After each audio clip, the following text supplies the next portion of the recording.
जय श्री राम, जय बागेश्वर धाम। चमत्कार का जीता जागता नाम है आज पंडित धीरेन्द्र कृष्ण शास्त्री का। आज हम आपको उनके ही कथा से लिया हुआ एक उपाय बताएंगे जो कि बहुत ही चमत्कारिक उपाय है। अगर आप सही में 10 लाख मांगेंगे तो 10 करोड़ मिलते हैं। मन की भावना आपकी सच्ची होनी चाहिए, बच्चे की तरह मन आपका निर्मल होना चाहिए। यह जो उपाय है आपके 5-6 काम करता है। एक उपाय आपका 5-6 काम करता है। जी हाँ, बहुत ही सरल है और बहुत ही आसान करना है। किसी भी शुभ दिन आप इसको कर सकते हैं। कोई ज़्यादा इसमें खर्चा नहीं है। इसमें लगने वाला आपका खर्चा कहे तो खूब से खूब आपके घर का जो सामान है उससे ही आपका ये काम हो जाएगा। आपका फायदा ये क्या क्या करेगा, यह जो उपाय है, जो सन्यासी बाबा का द्वारा बताया हुआ जो उपाय है, उससे आपका पहला तो है कि व्यापार वृद्धि होने लगेगा। दूसरा, अगर कोई आपका पैसा वापस ना कर रहा हो, उसने आपके पैसे ले रखे हैं और आपको पैसे लौटाने में आनाकानी करते आ रहा है, तो वो भी इस उपाय से पैसा लौटाएगा। तीसरा जो है, अगर आप कर्ज से मुक्ति चाहते हैं तो भी इस उपाय से आपका जो है एक पॉजिटिव इन्वायरमेंट आपके आसपास वो मतलब तैयार होने लगता है, जो आपको कर्ज से मुक्ति प्रदान करने में आपकी बहुत मदद करेगा। और चौथा जो है, वो अगर आपके घर में पैसा आता है, टिकता ही नहीं है। मैक्सिमम लोगों के घर का यही परेशानी है कि आता है पर टिकता नहीं है, आमदनी अठन्नी और खर्चा 2 रुपया 4 रुपया हो रहा है, तो आप उससे भी छुटकारा पा सकते हैं। तो करना कैसे है ये चल के जान लीजिए।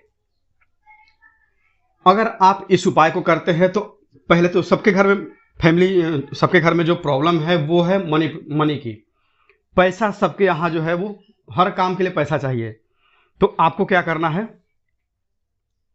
इस उपाय को अब ध्यान से सुनिए, स्किप मत कीजिएगा, क्योंकि कोई भी पॉइंट मिस होगा ना तो वो फिर आप दोबारा कमेंट करते हैं कि मैंने ये प्रयोग किया पर मेरा सफल नहीं हुआ है। मेरे कई सारे कमेंट में दिखते हैं कि इससे मुझे कुछ फायदा नहीं हुआ। चलिए उन सब बातों को छोड़िए, उपाय जानते हैं। तो करना कैसे है, इस उपाय को आप किसी भी शुभ दिन कर सकते हैं। किसी भी शुभ दिन मतलब कि शुक्ल पक्ष के प्रथमा से लेकर के पूर्णिमा तक में 15 दिनों के भीतर आप कभी भी कर सकते हैं। आप नवरात्रि में कीजिए, दीपावली में कीजिए, किसी भी शुभ दिन, रवि पुष्य हो, गुरु पुष्य हो, किसी भी दिन आप इसे कर सकते हैं। करना क्या है, आपको माता लक्ष्मी का एक उपाय करना है, छोटा सा उपाय। और माता लक्ष्मी का छोटा सा उपाय आपने कर दिया, चुटकी बजाते ही होगा चमत्कार। और देख लीजिए, क्योंकि चमत्कार को ही है नमस्कार। आपको क्या करना है, 2-3 चीजें आपको ले लेनी है। आप सोमवार से लेकर के रविवार तक किसी भी दिन इसको कर लीजिए, शुभ दिन करना है बस। तो आपको एक लाल रंग का कागज ले लेना है। ध्यान से सुनिएगा आप बातों को। एक लाल रंग का कागज ले लीजिए और उसके साथ में आपको क्या लेना है, एक कौड़ी ले लीजिए। माता लक्ष्मी का ही एक कौड़ी है। आपको सारी चीजें स्क्रीन पर दिखते जाएंगी क्या क्या आपको लेना है। पहला लेना है आपका एक लाल रंग का कागज। दूसरा लेना है आपको एक कौड़ी, चित्ती वाली, पीली वाली कौड़ी। आप स्क्रीन पर देखिए कौन सी कौड़ी लेनी है।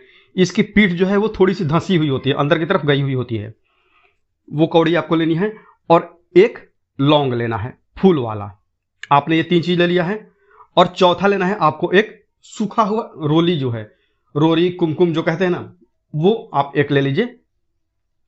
अब क्या करना है, आप किसी भी दिन, शुभ दिन, आप शाम के समय में, अगर शाम को गोधूली बेला के बाद आप करते हैं तो भी सही है, नहीं तो आप खाने पीने के बाद भी आप एक बार फ्रेश हो जाइए, कपड़े बदल लीजिए और उसके बाद आप माता लक्ष्मी के तस्वीर के सामने, फोटो के सामने, मूर्ति के सामने आप बैठ जाइए। और उसके बाद आपको क्या करना है, जो आपके पास रोरी या कुमकुम है उसको आप थोड़ा सा गंगा जल डाल करके गीला कर लीजिए। वो आपके उंगली में लगना चाहिए और उससे आपको लिखना है।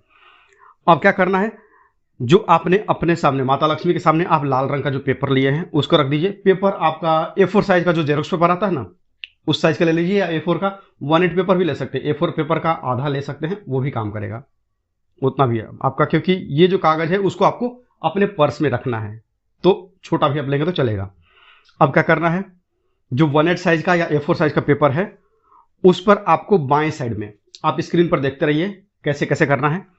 बाएं साइड में आपको माता लक्ष्मी का प्रिय जो नंबर है, माता लक्ष्मी का जो लकी नंबर है, उसे क्या करना है, बाएं साइड में आपको लिख लेना है। आपने बाएं साइड में माता लक्ष्मी का जो अंक है 9 लिख लिया। उसके बाद बाएं साइड में हो गया आपका 9 लिखा हुआ हो गया, रोली से आपको 9 लिख देना है। ठीक, अब दाहिने साइड में आपको रोली से ही एक स्वास्तिक बनाना है। स्वास्तिक देख लीजिए इसमें क्या है, कैसे बनाना है, सीधा स्वास्तिक बनाइएगा, उल्टा नहीं। और इसकी जो डंडियां हैं ना किनारे किनारे, इसमें और उसमें 4 बिंदी, ये भी जो प्रॉपर स्वास्तिक कहते हैं ना वो भी बनाइए आप। आधा अधूरा केवल स्वास्तिक का 4 डंडी खींच दिए वो नहीं। स्क्रीन पर देखिए स्वास्तिक कैसा है, उस तरह का आपको स्वास्तिक बनाना है रोरी से। आपने बना लिया। अब उसके बाद कागज को माता लक्ष्मी के पास रहने दीजिए, एक घी का दिया जला लीजिए और उसके बाद एक लौंग जो आपने लिया है उसे अपने मुट्ठी में ले लीजिए और मुट्ठी में रख करके 11 बार माता लक्ष्मी का जो मंत्र है उसे बोल दीजिए। अगर आपके पास समय है तो माता लक्ष्मी का जो बीज मंत्र है उसकी आप 108 बार जप कर सकते हैं। 108 बार जप करने में मुश्किल से 7 से 10 मिनट का टाइम जाएगा। अगर आप दे सकते हैं तो अच्छी बात है, नहीं तो कम से कम का मैं बोल रहा हूं कि 11 बार आप माता लक्ष्मी का मंत्र ओम महालक्ष्मी नमः, स्क्रीन पर आप देख सकते हैं, ये बोल सकते हैं। या फिर माता लक्ष्मी का जो बीज मंत्र है, और बीज मंत्र बहुत चमत्कार करता है। बीज मंत्र जो है वो है माता लक्ष्मी का श्रीम, स्क्रीन पर आप देख रहे होंगे, उसका आप 108 पर जाप कर सकते हैं। हो गया। अब जो आपने जप लिया है उसके बाद लौंग को उस कागज के ऊपर ही रख दीजिए।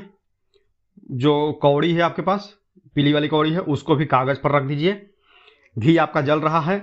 अब जब तक घी का दीपक पूरा नहीं, दिया जो है वो घी का ही होना चाहिए, दूसरे तेल का नहीं, ना तिल के तेल का, ना सरसों के तेल का, किसी का नहीं, घी, शुद्ध घी, वही घी।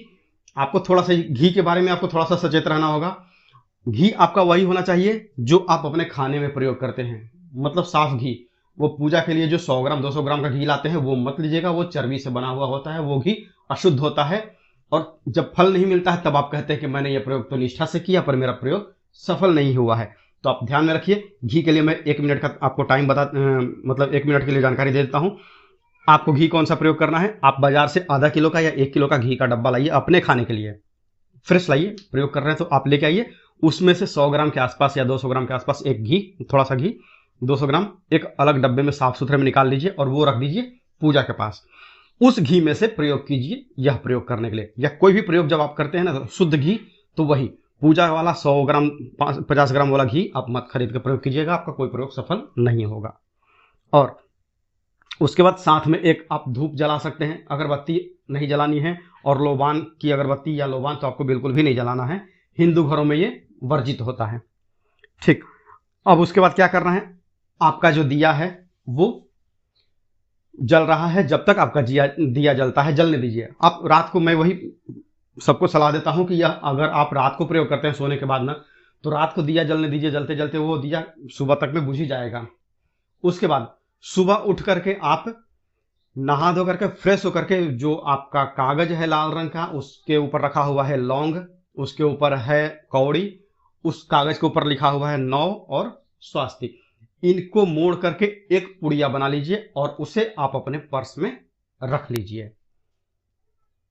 ठीक, प्रयोग संपन्न हो गया है, उसे आप रख लीजिए। अभी इसमें एक और काम करना है जो कि अभी और बताने वाला हूं। तो प्रयोग आपका सफल हो गया, आप नहा धो करके अपने पर्स में उस पुड़िया को रख लिए, या फिर इसको आप अपने अलमारी में भी, या फिर इसे आप अपने गले में भी रख सकते हैं। अगर आप व्यापार करते हैं तो इसे आप अपने गले में भी रख सकते हैं। धूप दीप दिखाते रहिए, अगरबत्ती नहीं दिखाना है। और तीसरा काम, अब अगला काम क्या करना है, अगर आपका कर्जा नहीं पूरा हो रहा है ना, तो आपको क्या करना है, पीपल का एक पत्ता लीजिए, साफ पत्ता लीजिए। यह प्रयोग भी आप शुभ दिन कर सकते हैं, या फिर अच्छा होगा कि आप मंगलवार के दिन करें, क्योंकि यह प्रयोग आपको हनुमान जी के लिए करना है। मंगलवार के दिन हनुमान जी के मंदिर में चले जाइए, जाने से पहले एक पीपल का नया पत्ता ले लीजिए, साफ सुथरा, कहीं से कटा फटा ना हो, उसे गंगा जल से धो लीजिए। धो लिया आपने, उसके बाद मंदिर में ही जाकर के आपको हनुमान जी के मंदिर में जाकर के उस पत्ते के ऊपर श्री राम लिखना है। आपने लिख दिया, सिंदूर की मदद से पीला वाला सिंदूर लीजिए, पीले वाले सिंदूर में थोड़ा सा घी मिला दीजिए, और घी मिला करके आप मंदिर में ही आपको श्री राम लिखना है। और उसके साथ में आपको क्या करना है, श्री राम लिख करके एक लौंग उस पीपल के पत्ते पे लपेट करके और पीपल के पत्ते को लपेटना कैसे है, जिससे पान का बीड़ा बनता है ना, वो पान का बीड़ा जैसा, पान जैसा वो फोल्ड करते हैं दुकानदार भाई लोग, उस तरह से आपको उस पीपल के पत्ते को पान के जैसा फोल्ड कर लेना है, जैसा ही बने आपका। एक श्रद्धा, देखिए कीमत यहाँ श्रद्धा भाव की होती है। पान का बीड़ा बनाइए, आपसे जैसे तैसे ही बनता है, हल्का फुल्का जो मोड़ना आता है वैसा ही मोड़ के और भगवान के चरणों में समर्पित कर दीजिए। और वहां पर आपने पान का बीड़ा, हनुमान पान जी मतलब पान की तरह का जो बीड़ा है पीपल के पत्ते का, आपने वो चढ़ा दिया है। अब उसके बाद क्या करना है, वहीं पर हनुमान जी के मंदिर में ही बैठ करके आपको हनुमान चालीसा का 1, 3, 5, 7, 9, ये इसमें से कितना भी बार आप कर सकते हैं। जोड़े में नहीं करना है, मतलब 2, 4, 6, 8 का पाठ आपको नहीं करना है। आप 1 बार कीजिए या 3 बार कीजिए, 5 बार कीजिए, 7 बार कीजिए, आप अपने हिसाब से। अगर आप फुर्सत में हैं तो आप 11 बार कर लीजिए, नहीं तो आप 1 बार भी करके आ सकते हैं। इस प्रयोग से आपका जो भी है कर्ज आपका जल्दी चुक जाएगा और आपके धन प्राप्ति के योग बनने लगेंगे।